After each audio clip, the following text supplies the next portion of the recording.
အားလုံးပဲမင်္ဂလာပါခင်ဗျာစေတကွာပြည်တော်သနာစာစုများကိုတင်ဆက်ပေးနေတဲ့ကျွန်တော်ရဲ့ One Step Everyday Channel ကနေပြန်လည်ကြိုဆိုလေးရပါတယ်ဒီနေ့မှာလည်းစေတကွာပြည်စီမဲ့သနာစာစုများကိုတင်ဆက်ပေးလေးရပါတယ်ခင်ဗျာအလေးထားတဲ့တစ်ခုတိဆောက်ဖို့အနည်းဆုံး21ရက်လိုအပ်ပါတယ်တင်းရဲ့နေ့စဉ်လှုပ်ဆောင်မှုတွေကတင်းဘဝကိုအဆုံးဖြတ်ပေးသွားမှာပါအလုပ်တစ်ခုကိုစပြုဖို့ခက်ခဲနေရင်9မိနစ်စာကပဲစတင်ပါဒီနေ့တင်လုံးလိုက်တဲ့အသေးစားအလေးထားလေးတွေကအနာဂတ်မှာအကြီးမားဆုံးအောင်မြင်မှုတွေဖြစ်ပေါ်လာစေမှာပါယနေ့ခေတ်အောင်မြင်နေကြတဲ့သူတွေဟာအကြီးကြီးကိုစလုပ်ခဲ့ကြသူတွေမဟုတ်ပါဘူးကိစ္စသေးသေးလေးတွေကိုပဲအချိန်အကြာကြီးသိချစွာကြိုးစားခဲ့ကြရသူတွေပါအောင်မြင်မှုဆိုတာတစ်ခါတည်းလှုပ်ဆောင်ရတဲ့အရာမဟုတ်ပါဘူးနေ့စဉ်နေ့တိုင်းစဉ်တစိုက်စဉ်ဆက်မပြတ်လှုပ်ဆောင်ရတဲ့အရာပါတိုးတက်မှုဆိုတာနေကွေးနိုင်ပေမဲ့ကြိုးစားမှုကိုတော့လုံးဝရပ်တန့်ထားလို့မရပါဘူးစိတ်ရှိခြင်းကအရာရာကိုအောင်နိုင်ဖို့အတွက်အကောင်းဆုံးသောတော့ချက်ပါနေ့စဉ်လှမ်းတဲ့ခြေလမ်းတလန်းချင်းစီကတင့်ကိုအောင်မြင်မှုတွေစီအရောက်ပူဆောင်ပေးသွားမှာပါတည်ယူခြင်းကိုဘယ်တော့မှမရပ်တန့်ပါနဲ့ဘဝဆိုတာ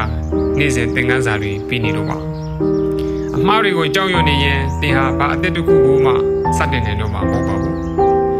အမှားလုံးမိခြင်းကသင်ကြိုးစားနေတယ်ဆိုတာကိုတတိပြရာရောက်ပါတယ်ကိုပြုပြင်ပြောင်းလဲဖို့ဘယ်ချိန်မှဆိုနောက်ကျတယ်ဆိုတာမရှိပါဘူးသင်ရဲ့အတွေ့အကြုံကိုထိန်းချုပ်ပါမဟုတ်ရင်အဲ့ဒီအတွေ့အကြုံကသင်ကိုပြန်ထိန်းချုပ်သွားပါလိမ့်မယ်ကောင်းမွန်တဲ့အတွေ့အကြုံကကောင်းမွန်တဲ့ဘဝကိုဖန်တီးပေးတာဖြစ်ပါတယ်ကောင်းတဲ့အတွေ့လေးတွေတွေ့ပြပါတည်ရဲ့စိတ်ကူအိမ်မက်တွေကိုလက်တွေ့အကောင့်ထဲပေါ်ဖို့ဒီနေ့ပဲစတင်လိုက်ပါစိတ်ခေါ်မှုတွေရောက်လာတာဟာတည်ရဲ့အရေးချင်းကိုမြင့်တင်ဖို့အခွင့်အရေးပေးတယ်လို့ပဲမှတ်ပါလောကမှာအလွယ်တကူရတဲ့အရာတွေဟာရည်ရှိမှမတည်မြဲတတ်ပါဘူးတမိုးရှိတဲ့အရာတွေဟာချိန်ယူတတ်ပါတယ်တည်ရဲ့ကြိုးစားအားထုတ်မှုတွေဟာတနေ့နေ့မှာအတိအပွင့်ဝေစားလာမှာပါလက်တော်မအောင်မြင်သေးလို့အားမပြတ်လိုက်ပါနဲ့ဘဝရဲ့လမ်းခီးမှာတွေ့ရတဲ့အခက်အခဲတွေကိုသင်ခန်းစာအဖြစ်မှတ်ယူလိုက်ပါစိတ်ဓာတ်ကြက်ခိုင်သူတွေဟာအခြေအနေတွေကိုအပြည့်မတင်ပဲဖြည့်ရှင်းဒီကိုပဲရှာဖွေကြပါတယ်ဥပမာညှားလာရာကိုကြည့်တတ်တဲ့ချင်းသိကြည့်လို့ပေါ့တင်းရဲ့စိတ်ကိုအမြဲတမ်းတက်ကြွပြီးလမ်းဆန်းနေအောင်ထားရှိပါဒါမှအခက်အခဲတွေကိုရင်ဆိုင်နိုင်မှာပါနေတဲ့တစ်ခုစီတိုင်းမှာတင့်အတွက်အခွင့်အလမ်းတွေအမြဲတမ်းစောင့်ကြိုနေပါတယ်ဖန်ဆုပ်လိုက်စမ်းပါအတိတ်ကအဖြစ်တွေဟာပြည့်စုံသွားခဲ့ပြီမို့ရှေ့ဆက်မဲ့အနာဂတ်ကိုပဲအကုန်အာရုံစိုက်ထားပါ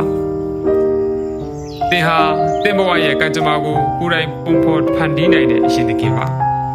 လက်မလျှော့ပါနဲ့အောင်မြင်မှုရဲ့အရာကအလွန်ချို့မြိန်လာပါတယ်အစိုးရကြည့်ရှုနာဆင်ပေးတဲ့အတွက်ဒီဘက်ကျေးဇူးတင်ရှိပါတယ်အေးချမ်းပျော်ရွှင်သောဘဝများပိုင်ဆိုင်ခွင့်ရရှိကြပါစေ